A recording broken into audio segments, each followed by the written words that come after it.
On this program do not reflect the company, owners, management, staff, clients, or partners.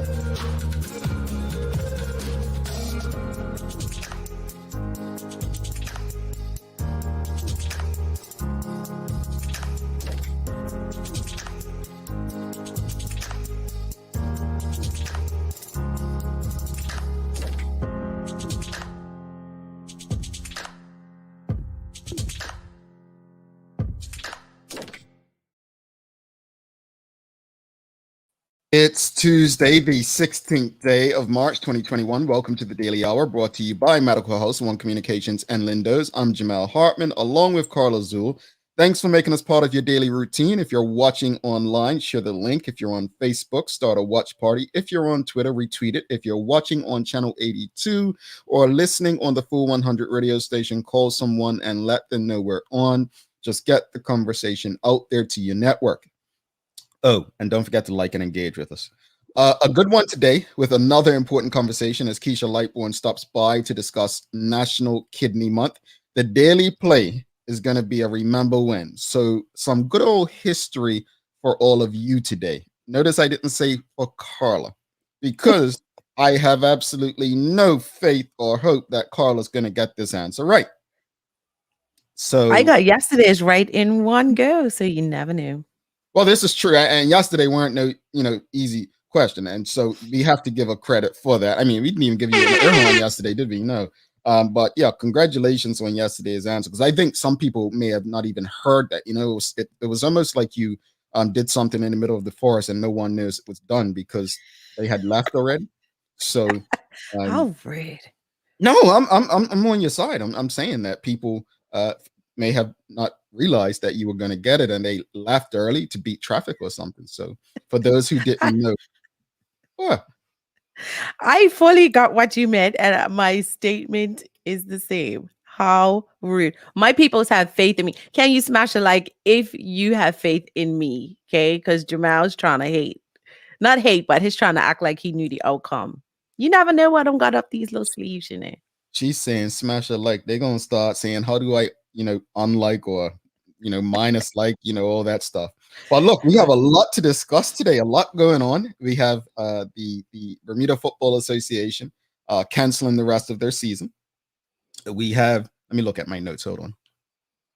We have Bermuda being the most expensive country to be happy in, huh? And then, makes sense. but I want to start in the US. I guess it's US, the Grammys. And don't laugh, because this is serious business, folks. I mean, we just talked about a man who had a porn addiction and his son yesterday, Kirk Franklin. So an anti-porn, this is according to the New York Post, anti-porn group rips explicit Grammys, calls the show hardcore. So basically it says the Grammys were an objectifying moral disgrace according to the anti-sexploitation group. The National Center of Sexual Exploitation has released a statement ripping the 2021 Grammys for including Cardi B and Megan Thee Stallion's X-rated pole dancing performance. Now, I mean, is the Grammys like a family-friendly show? It's it's still in prime time as such when children are up. Did you watch it? I mean, I caught glimpses of it. I don't know. I didn't ask me, did I mention something and I probably wouldn't know it happened. Yeah, no, I would be right there with you. But I went and watched it after seeing all the brouhaha over the last few hours on social media. So I watched it this morning and I was like, I thought it was tacky. I didn't think it was appropriate. And then I was like, you know what? Desperate times call for desperate measures, meaning the Grammys, with everything with the social distancing and all of that. I thought they were probably grasping at straws, but I saw nothing appropriate about that at Mm. all. Okay. I mean, I saw it and didn't see it. Like I mean, I'm that person who I just don't have to have an opinion on everything. But believe it or not, I know. Stop your noise. But I just don't care. Like either way, it's one of those things where okay, it happened. Maybe next time if this happens and I don't like it, I won't watch the Grammys. You know what I'm saying? I just think we have so much choice right now. Like we have choices, and if you don't like something, you can try to change it, or you can just, as they say with social media, keep scrolling. Um, I get the point of the organization, and if you want to read the article, it's on New York Post is where I found it. But they explained they actually gave legit reasoning why they have a different perspective than people who believe this is about accepting our sexuality and who we are. They have a different. They think it's exploitation and it's not good. So you can check more on that out. I personally, it's not my thing. I'm just not into rap like I was previously anyway. I mean, Artistically, I thought it was really cool because they transformed the stage into a big bed and all of that, and the high heel, which was the stripper pole. But I just felt that wasn't a song that should be played, that should have been played on network TV at that hour in the night. Because I was thinking about traditionally, if I watch the Grammys, it will be me and my children. And what I want any of my children to see that at that hour in the evening, because usually starts 8-9 p.m. Eastern, right? So it amazes me how you think you're liberal with these thoughts, but that is I conservative. didn't say And but no, truthfully though, I think a lot of people would agree with you, Carla. I just think that I don't think you want to go and mention something like that to liberal people though, because liberal people will say, "What do you mean for your children? Shouldn't you be educating your children about sex so that they can understand that this is acceptable and okay for people to do?" So yeah, I mean, we talk about sex quite openly in our house, and we and I don't know, just seeing it like that, I was just like, not know if I didn't think it added any value to the show. Not Mhm. the fact that that was on TV, because they have all these music videos, right? But in music, that context, maybe again, pardon? music videos still come on TV. No, they have them on YouTube and Oh, stuff. So music video. I'm I not that just old, like Jamal. I've not seen a music video on TV in forever. Kathy No, Brump is gonna make me go read his lyrics to this song. She says, "Go and look at the lyrics of Cardi B WAP and tell me you want children exposed to these lyrics." So I'm gonna do that, and Kathy, I'll respond to you. I'm gonna read these lyrics. We have to move on. We've got some situations happening in Bermuda. The Bermuda Football Association looks like they are no longer for the rest of this football season. So the Royal Gazette reported last night BFA pulls plug on domestic season over health concerns. All right, so the domestic football season is over, the Royal Gazette can report. Sources at a special virtual meeting held by the Bermuda Football Association tonight have confirmed that the decision was taken because of health concerns. Football on the island had been suspended since the first week of December when the island experienced a spike of COVID-19 cases.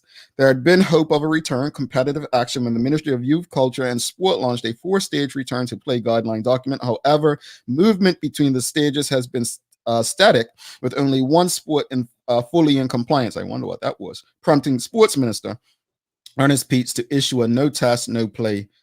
So, look, I mean, what are your thoughts of the Bermuda Football Association canceling the rest of their football season? I mean, I was going to make a dig. Like, I mean, chances are not many people attend local football anymore. I mean, at least back when I was younger, you go to a local football game, it would be jam packed. I mean, packed. But what are your thoughts? I mean, you see in professional leagues, so let me just say professional, but even I think in England and Sunday leagues, they're still playing around and so on. But what are your thoughts on the Bermuda Football Association canceling the rest of what was already an interrupted and short football season? well, as you know, I have two sons here in Manchester who are academy players, and interestingly, they just reconvened training and first games of this Sunday. They do the temperature checks and all of that.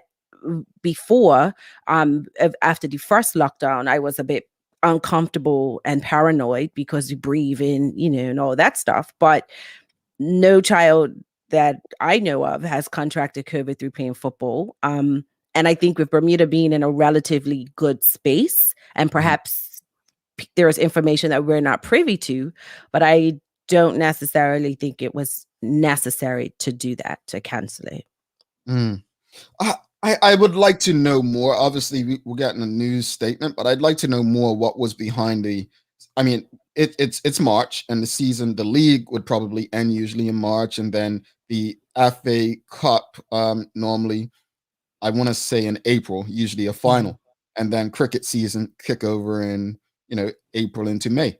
Now, I guess that I guess I want to see what the Bermuda Cricket Board of Control are going to do in response to this, because I thought, when they shut down in December, I thought that they might have said, you know what, we're going to take a break, relook at this, and they'll be back playing soon. But the entire, I'm no history buff, but when was the last time a football season or, cricket season, the two major sports in Bermuda, something was canceled? Like there's not going to be like a league winner this year. Like it's something that you just don't expect, there's not a war taking place. It's a pandemic, right? Something that happens, once in a generation, if that. But it's quite surprising to see that they've taken this decision. I mean, it's not like, I guess what I'm saying is, it's not like it's a professional league where it has to be finished a certain period so they can play the Euros or this or that.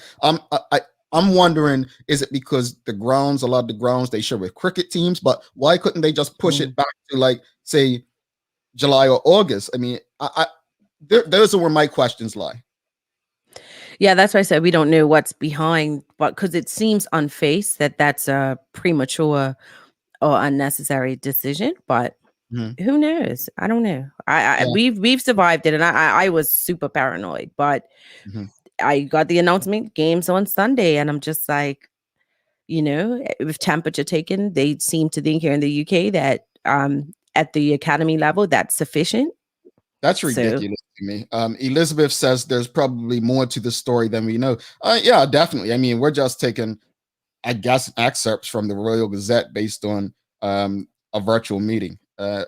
James Burt says nothing to base this on, but is it that the BFA don't want any chance of being the source of spikes or cases leading to deaths? This could be a good point, James. I'd like to, I'm probably going to write to somebody today just to get some more information. I'd like to know how some of the clubs feel about it.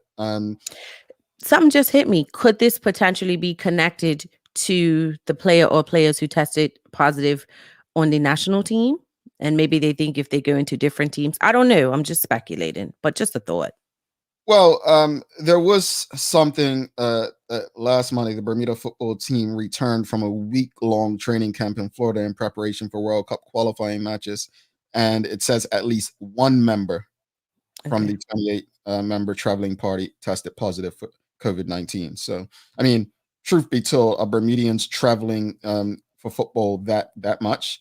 Tamara Richardson says football season canceled, but a national team trip to Florida went on, but sail GP on the way for April. I'm so confused, but it could just be for my many 25 tests.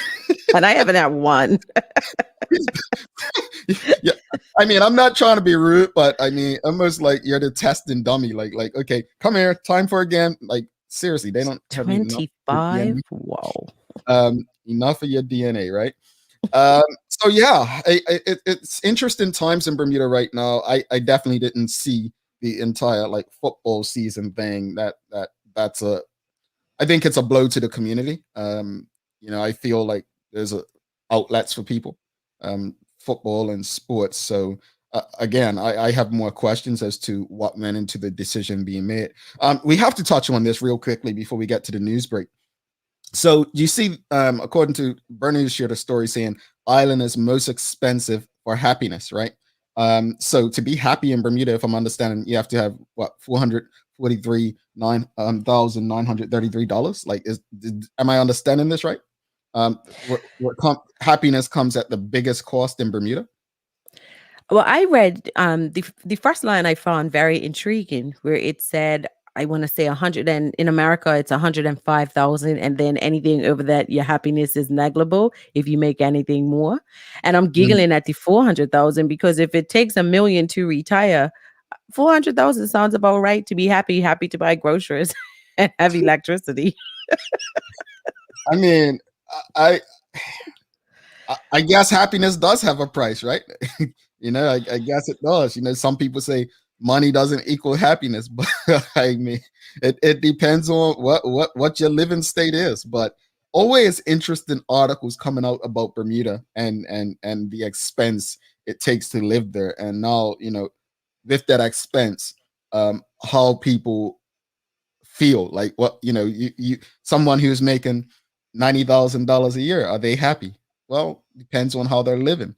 If they're living with family and sharing the load, maybe not. If they're living on their own and they have to, they have children, their situation may be very different. That's why I say it depends on the state. I mean, someone making 90,000 without any children versus someone making 90,000 with children and by themselves, it's a big difference in terms of uh, what that happiness may look like. So putting a broad brush on things is very interesting. Yeah. And in Bermuda, I think also the more you make, it could be even more stressful, because you're trying to keep up with the Joneses for some people, Well, I So, mean, there's a quote I shared recently. It says, discipline is when your salary increases, but everything else remains the same. Um, it's expensive to be sad here, says Elizabeth. Said Nikki Michelle, at some point, the local brain drain will concern the government, and there might be some incentives to stay at some point. I want to touch on that real quickly before we go to the news break. Brain drain, and I was thinking about this, and I know Bermudians, we have a lot of concerns about non-Bermudians per se coming in and being our bosses and directing us, and it's not a bad thing. I mean, you go throughout the world and there are people that come from other spaces to offer insight. I think the challenge comes where, and I've experienced this, I'm just speaking from my experience, is when the Bermudian, you have to teach that person, and that person is legit all their years, they're making 10 to 20 times more than you, but they're literally brain draining you, right? But your pay doesn't reflect what you're contributing. And mhm. when that person's gone, all of a sudden, the Bermudian workers who have been supporting and supplying this person with the tools they need to succeed, are told that you don't have the expertise to do the job. I think brain drain is serious in Bermuda, and it's something, I think when the PLP won in 2017, you expected a difference. You expected to see more Bermudians who look and sound like us given opportunities, and that hasn't happened. When you look, and this is no disrespect to the brother, because like I said previously, when they announced him as the new chief sales and marketing guy at the Bermuda Tourism Authority, he may do an excellent job, and I think we all should get behind him. I think his name Doug somebody. But the point is, after all those years that the Isley lady was there, why is there not a Bermudian who was supporting this lady good enough to take over? Right? It's serious, and it's something that needs to be addressed. Kathy Bromby says, the more you make, the more you spend. If you don't have it, you don't spend it.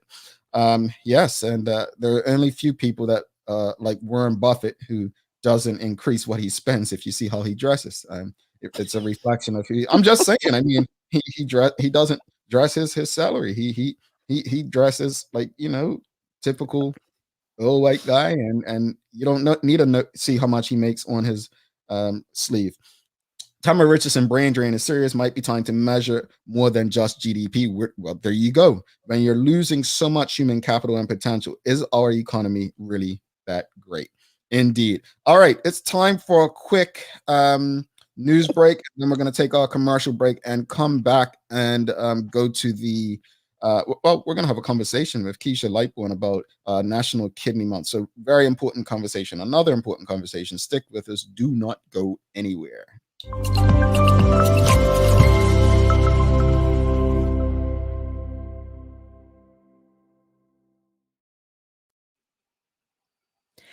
Around 7:30 p.m. on Sunday, police attended a noise complaint at an East End gas property.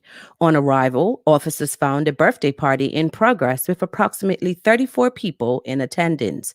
Martin Deeks, Assistant Commissioner of Police, said, based on the officers' observations, the manager of the property was advised that the event was in breach of COVID-19 regulations and needed to end. The event organizer was instructed by the property manager to end the party and that all guests were to vacate the premises. The organizer, a 40-year-old woman, has been reported for prosecution. Inquiries into this matter remain ongoing, and anyone with information is asked to call 211 or the main police number 295-0011. Lips Appreciation Day has been created so that you can give your lips some attention and appreciate how wonderful they are. This should be anything from letting them be kissed to applying a nourishing lip balm. After all, using a balm to protect your lips is essential, and it can protect your lips from damaging rays from the sun that can cause cancer. Plus, if you suffer from dry lips, lip balm is even more important to make sure that your lips stay nourished and get all the nutrients they need. If you love the idea of Lips Appreciation Day, you can celebrate by buying a new shade of lip color, suck on a lollipop, whistle a tune, sip your favorite drink, and smile that beautiful smile of yours. Turning to weather, the temperature in Bermuda is expected to reach a high of 57. Newark, New Jersey will see a high of 40, and Leeds, UK, a high of 58. That's your Daily Hour news break.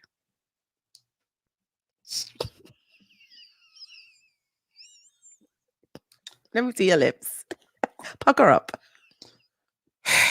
Lip Day. Okay. We're going to take a quick break. We're not celebrating Lip Day right here.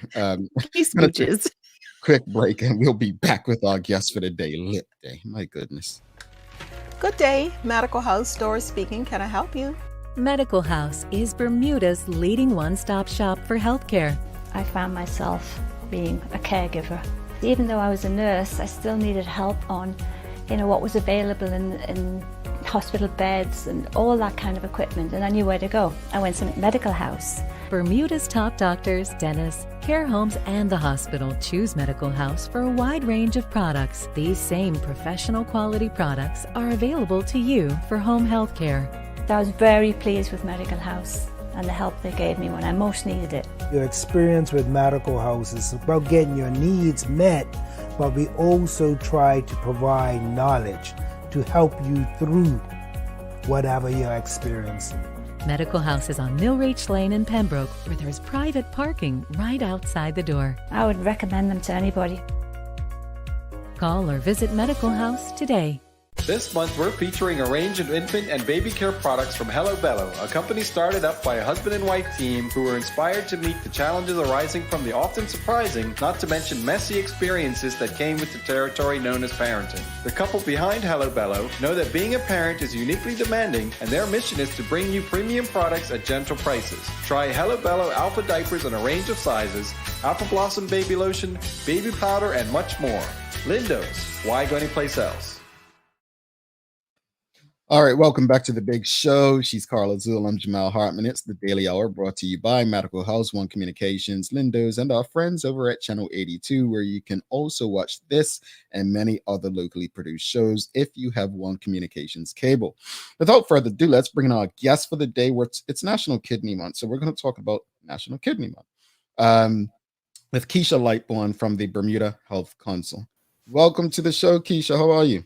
Good morning. I'm well. Thank you. Good morning, Jamal. Good morning, Carla. Good morning, Keasha.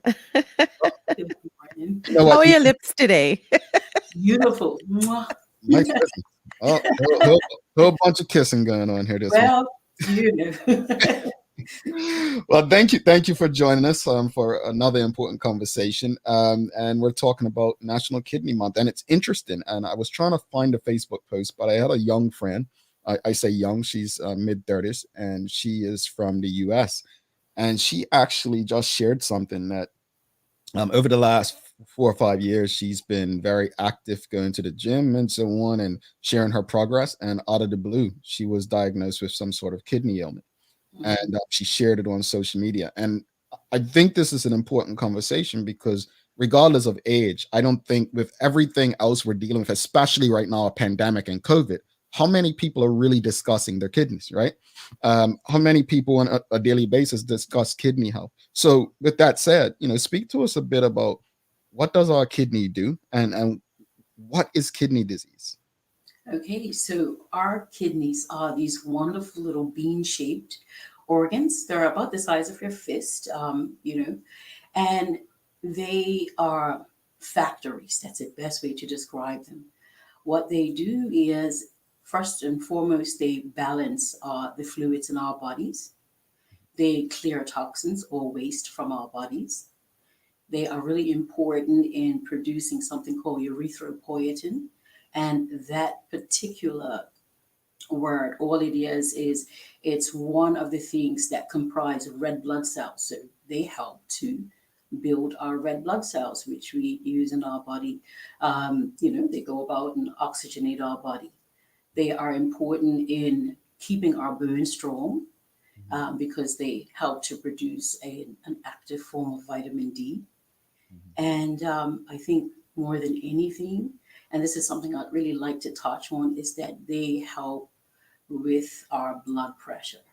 Mm, mm, mm. Interesting. Now, what are some of the causes of kidney disease? Well, kidney disease in and of itself is really a loss of function of the kidneys.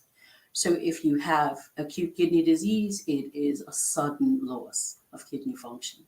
If you have chronic kidney disease, it is a loss of function over time. So when you think about, those kind of differences, acute versus chronic, an acute loss of function could be a urinary tract infection. It could be someone who has developed kidney stones. So those are just two examples of what would be considered an acute cause of kidney disease. Chronic kidney disease, as I said, is something that happens over time. It's a long-term condition.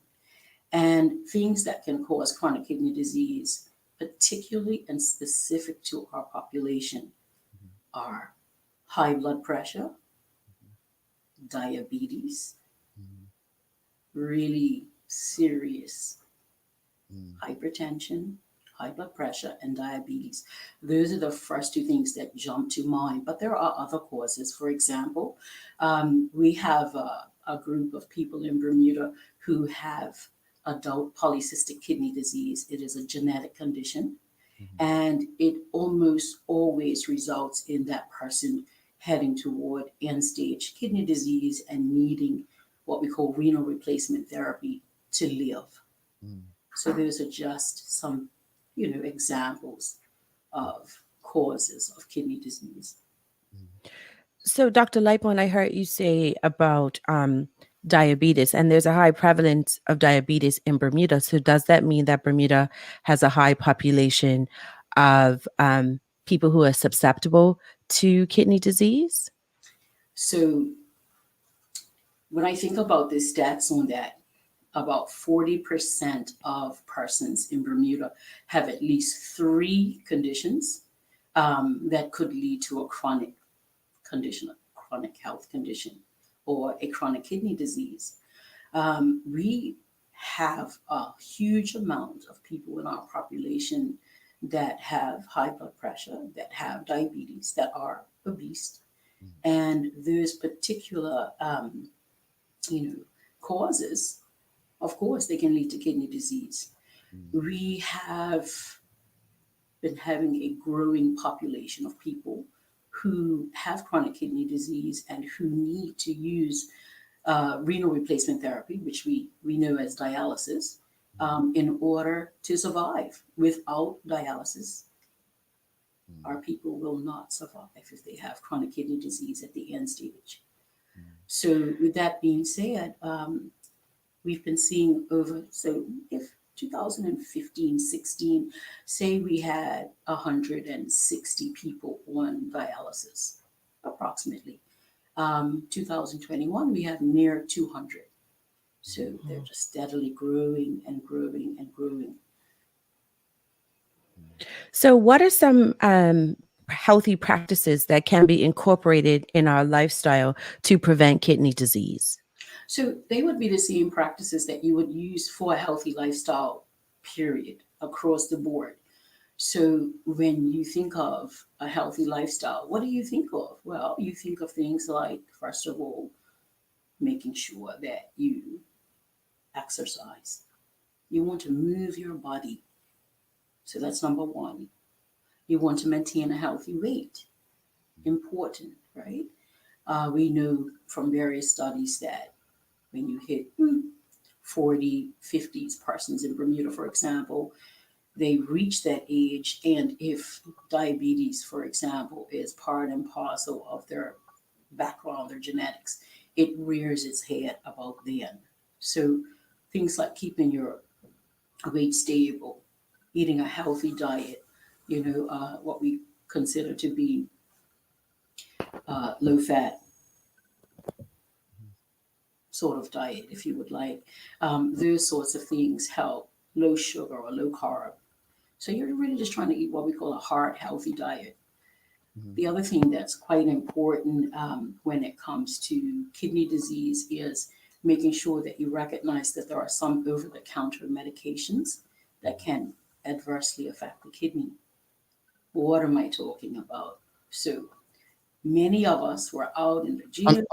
I'm sorry. Can whoever's moving your computer or camera, can they stop, because it's very distracting and people are probably really listening to you? Okay. And yeah, just please have them stop. Thanks. Continue. Thank you. So I was saying that one of the other things that I think is really important to mention is that we, at any point in time, we get a pain. I mean, for myself, my knees, they are giving me trouble. Why? Because I'm out pounding the pavement. I'm out walking. I'm trying to engage in a healthy lifestyle. And it's difficult, but I really enjoy it. But my knees are calling me names. So what do? I go and I take Advil, ibuprofen, Aleve. Yeah.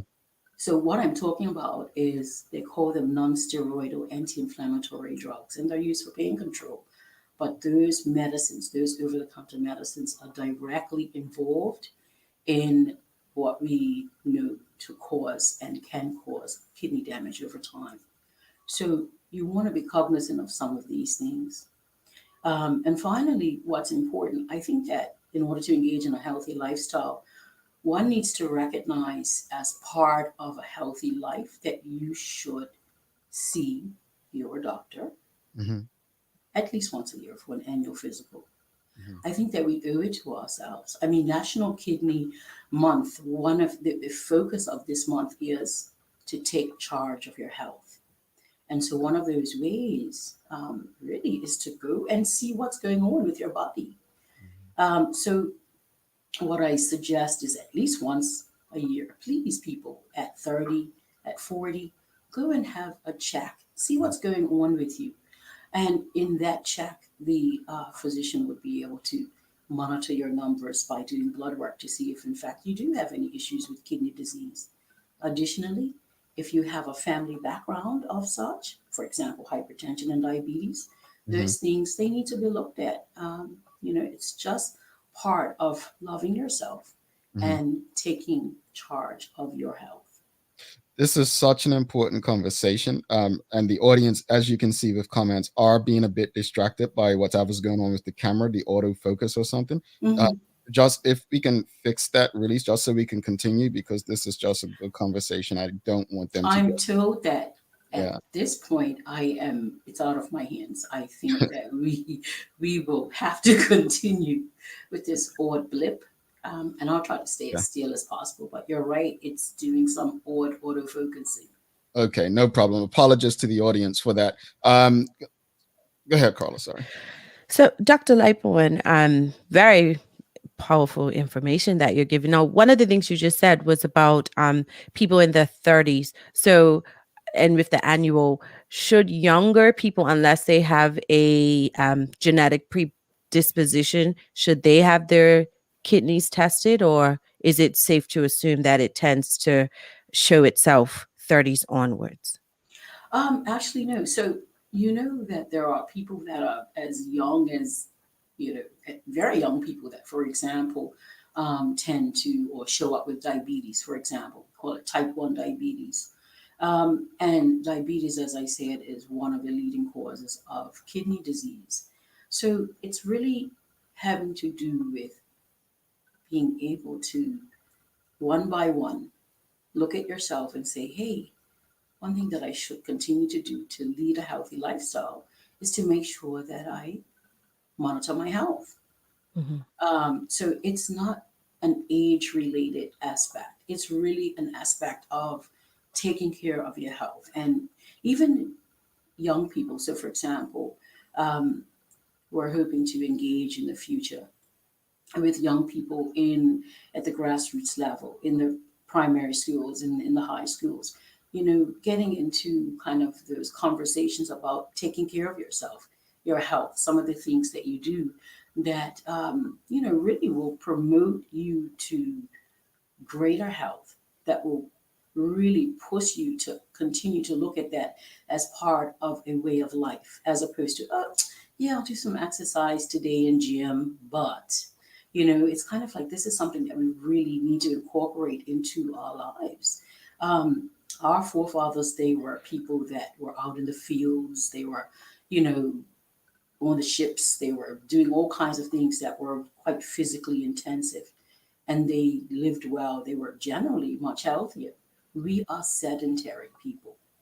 And as a result of which we are seeing these diseases, hypertension, diabetes, and so forth, that for the most part can be avoided with some, lifestyle changes. So, Yeah. So moving on to like, okay, people diagnosed with kidney disease. Obviously, there are things that can be done to assist them after the fact, whether they need some sort of medication, lifestyle change. But there are, people who might need transplants.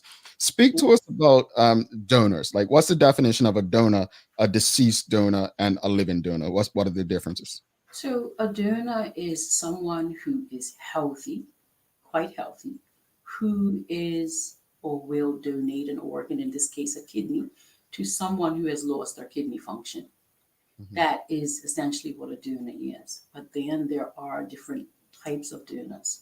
So a deceased donor is someone who, through their life, they made a stand to be, for example, an organ donor. And through life, they decided in death that they would give one of the greatest gifts that they could give, which is to help save other person's lives. Mhm. So one donor, he or she, in being a donor, can save about 8 lives. Mhm. One donor, 8 lives. It's a fantastic gift. Mhm. Then you have the living donor, who is someone, usually a family member. It could be a friend. It could be, a colleague who steps forward, and in some cases, is a complete stranger. Mhm. They step forward altruistically, and they say, I can do this for you. I can help save your life. It's probably not something that's spoken about, but someone who's on dialysis, who needs renal replacement therapy, without dialysis, their life expectancy is about 6 months without dialysis. Interesting. So, that being said, when you step forward as a donor, you are essentially saving a life. It's one of the greatest acts that you could do. We have two kidneys. One kidney would be surgically removed to place into that recipient, Mhm. and you can live very well with one kidney. Mhm. So it's something that is, for me, it's the drive of why I do what I do. Awesome. Speak to us a bit about what a candidate should expect as it relates to kidney transplantation. Yeah, so here in Bermuda, what we generally do, first and foremost, your kidney doctor would say to you, I think you'd be a really great candidate to be considered for transplantation. So I think you're eligible, is the words that one would use. That person would come and visit me, and I would give them education about kidney transplant. the goal of the education is to determine, one, if that person even wants to do this, because it's a huge undertaking. And then if they do, my goal is to basically find out if they are most suitable to go down this path. So we put them through a battery of testing. From there, we send them overseas to an overseas transplant center. And that transplant center, with a very fine tooth comb, works through that person's clinical history, their psychosocial history, everything you could imagine, to determine whether or not they would be a suitable candidate for transplant. Once that's done, they would go on what we call a wait list, and they would be made active on this wait list. And what happens from there is every year, myself, as well as the physicians, the nephrologists, the kidney doctors, they will monitor that person to see that they stay as healthy as possible, so that when the time comes for a call to transplant, they are ready to receive what, in essence, is a life-saving gift. Real quickly, it's a lot coming through from the audience, and I want to get to as many things as possible. Nicole Walker asked, what are some symptoms of kidney disease? Okay, so in the early stages, there are no symptoms really. Oftentimes you don't. But if you do see some symptoms in the early stages, mostly you would see, for example, swelling of the lower limbs, for example. You might see anemia. You might see something from a lab standpoint of protein in the urine. So those are some of the things you would, see, but not necessarily symptoms. As you progress through the stages, so there are 5 stages of kidney disease. So at around about stage 3, stage 4, stage 5, you may start to see more swelling. You may start to feel nauseous at times, vomiting. The more you progress in stage, the worse your kidney function is. So the more loss you have. And then you start to see things like, for example, in stage 5, nausea, vomiting, inability to sleep, weight loss, appetite loss. You have a funny metallic taste in your mouth. You'll find yourself sometimes having, times when you're quite confused. We call it uremic symptoms. And those symptoms are the symptoms that kind of push us to recognize that that person is ready for dialysis. We usually introduce our patients to concepts of dialysis when they reach a kidney function at around about 20% or so. You start having the conversation, but we also have the conversation about transplant as well. Kathy Brumby asks, what is life expectancy for people on dialysis? Oh, Kathy, for people in Bermuda, strangely, we have no answer for it, but our people do fabulous as compared to persons overseas. So historically, 5, 6 years, 10 years, our people do well. Years, we have some people that have 15, 20, longer. They've been on dialysis for quite some time. But generally, the literature suggests about 5 years or so. Okay. LaJoy Daniels Robinson, I don't know how to pronounce this word, so I'll do my best. What are your thoughts on peritoneal dialysis? My thoughts on peritoneal dialysis. So peritoneal dialysis is a renal replacement therapy. It's one of 3, if you would like. So one is peritoneal dialysis. And what that really is that the person undergoes the cleaning, if you want, of their blood, as dialysis kind of suggests, through the abdomen. That's the best way to explain it. A tube is inserted into the abdomen and it cleans the blood through the kind of infusion of fluids. Those fluids are then released outside of the body.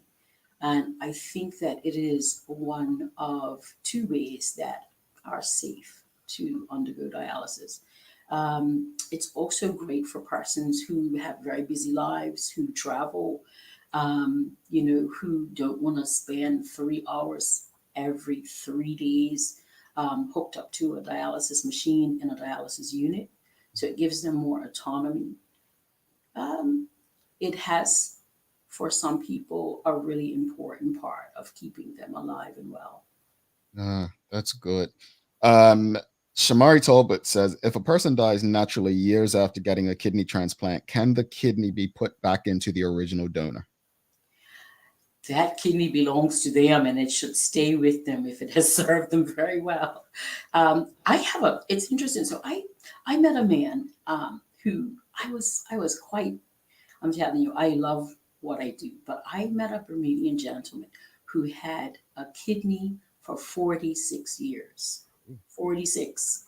He outlasted his kidney. He died at about 88. That man needs to be buried with his kidney. So Wow. no, you would leave that kidney right where it is. All right. Tamara Richardson asks, what can a person in the early stages do to avoid the final stages of kidney disease? Can it be reversed once the disease is diagnosed? That's a great question, Tamara. So what I will say to you, it depends on what type of kidney disease that person has. So for example, if we talk about a urinary tract infection could lead to a loss of kidney function. It's an acute loss and it can be reversed with, say, for example, antibiotics. Now, if a person has, for example, a familial condition or a genetic condition like polycystic kidney disease, that person will lose kidney function over time. It's not something that is reversible. So what happens, most acute causes of kidney disease are reversible, most but not all. Once you head toward stages of chronic kidney disease where you've had that particular problem for well over 6 months going into a year or more, the likelihood of reversal is it's less likely to reverse.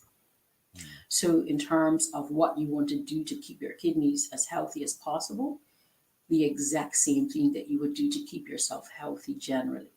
You want to flush your kidneys, you want to use water, drink water, you want to make sure that you don't smoke, you want to kind of limit your alcohol use, you want to move your body, you want to exercise, you want to eat a healthy diet. These are all parts and parcels of a healthy way to live, and those ways will translate to having healthy kidneys. Whenever we're discussing health with health professionals, it's always this consistent message: just live healthier, live better. It is a consistent message, and why don't we follow it? Absolutely, Jamal. It's the same message. We are asking you to focus on your health so that in the future, when you reach 70, you can still get up and shake a leg, go traveling, walk your dog, love your family, hang out with your grandkids. The idea is that you really just want to not live debilitated and age gracefully, Indeed. I think that's $1 million question, though, you just asked. Like, we know what to do. The message is consistent. Why don't we do it? So it's yeah. I think if we all knew those answers, there would be a less of a need for doctors, I guess, like crime. I was looking at something that say, there are certain professions that won't ever, go out. They will be needed. And I honestly think physicians are around to stay. You can't even replace them with robots. Yeah, I think physicians are here to stay. Physicians and what they're called, the funeral homes, they will always morticians. Yeah, morticians. They'll always have a place.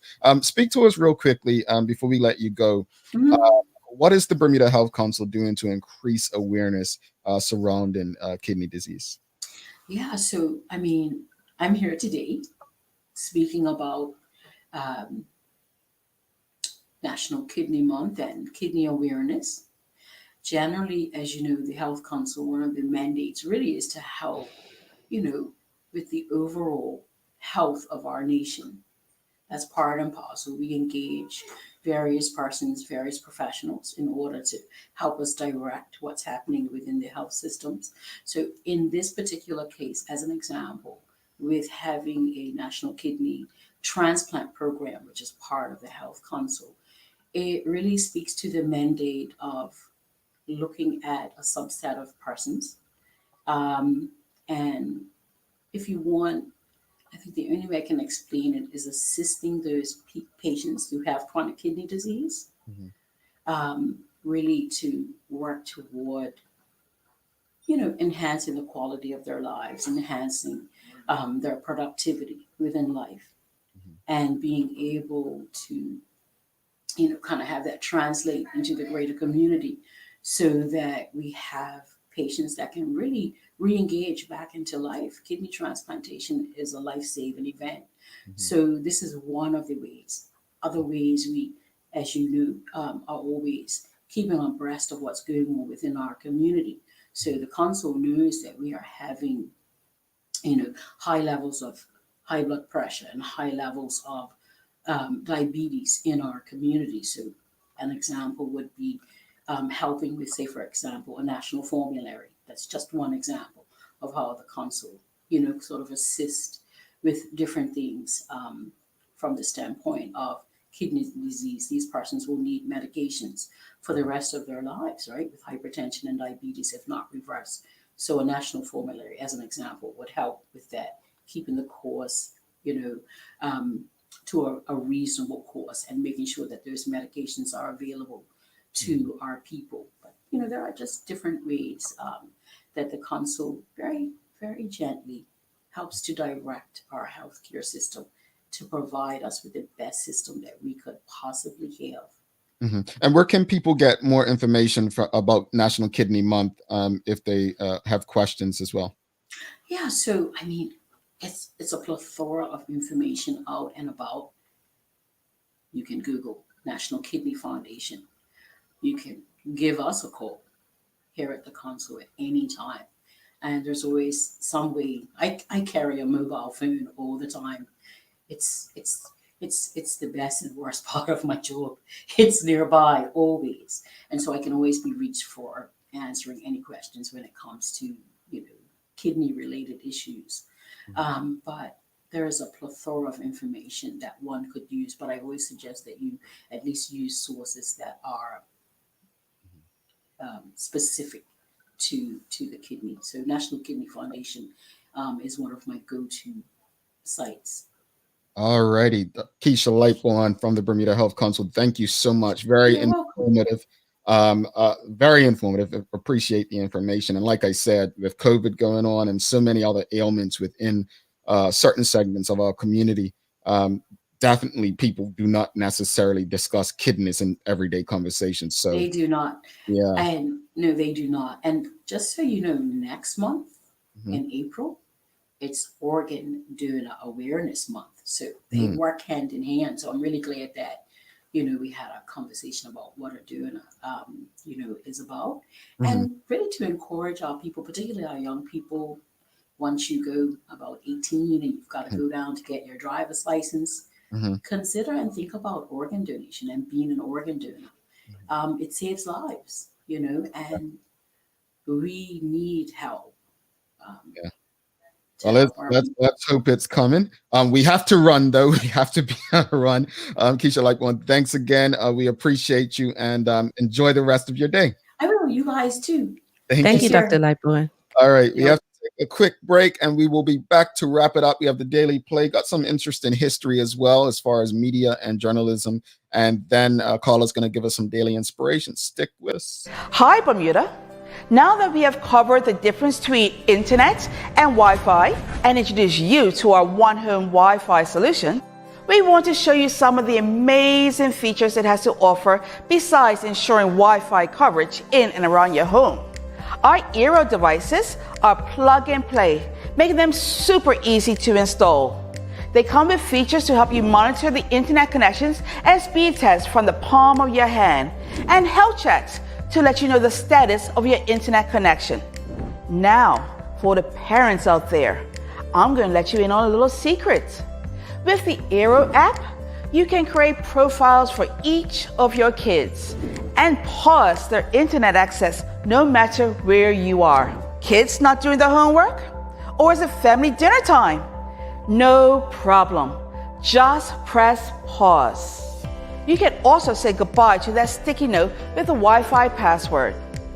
Grant access to Wi-Fi for guests and visitors, or remove extra devices from your Wi-Fi connection. Check us out at One Today to sign up and gain full control of your internet experience.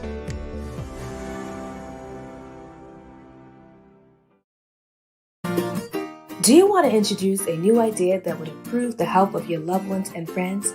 Has innovation been your focus to navigate this period of uncertainty? If so, the Bermuda Health Council has a solution for you. The Innovation Program. Apply for up to $200,000 to support new innovation projects or services.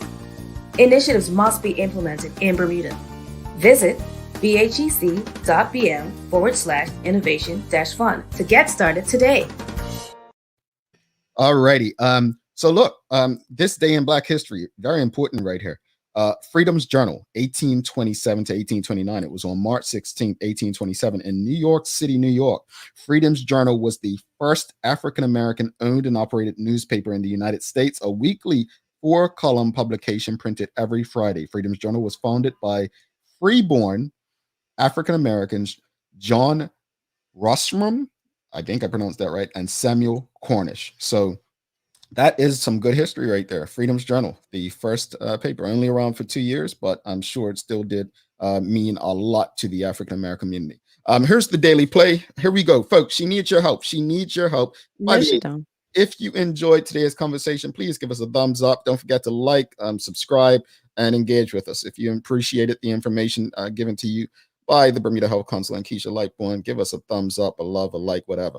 All right, here's the question for the day. Who was Bermuda's first and only female promoted to the rank of Deputy Commissioner of Police? Naima Aswad. No, she's definitely not a deputy yet. She's not deputy commissioner.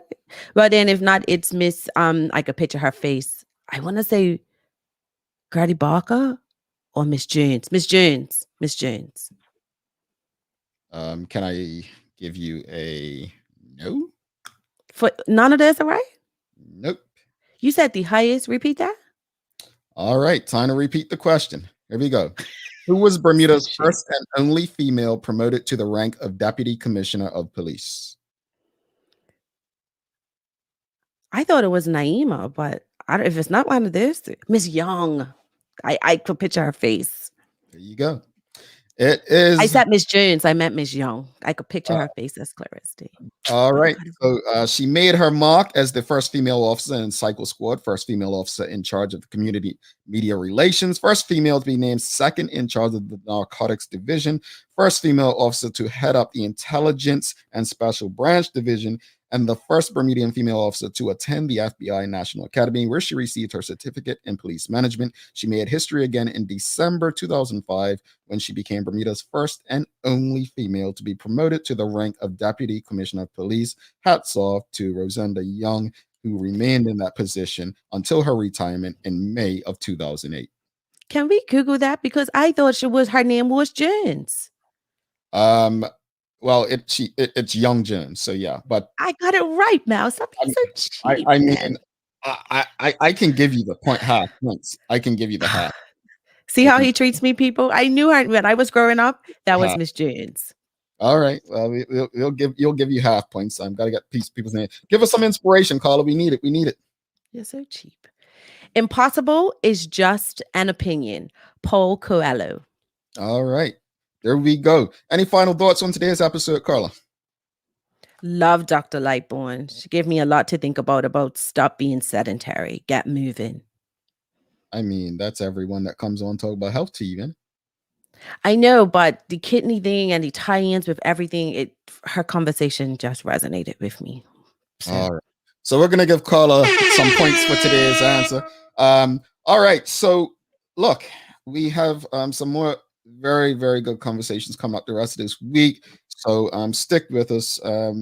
Carla, I would say today's episode is one of those very informative, good conversation. And again, we don't normally just have side conversations about our kidneys or organs in general. So very informative. Definitely appreciate Dr. Lightbourne coming on and having the conversation with us about National Kidney Month. Thanks again to our partners, Medical House, One Communications, and Linda's, for ensuring that we're able to do this with you on a daily basis. As always, we appreciate you, we love you, and we thank you for making us part of your daily routine. If all goes well, we'll be back to do this again with you tomorrow. Carla Zool's on a roll with the daily play, but I'm Jamal Hartman. I'm just going to make it more difficult. My friends, make it a great day.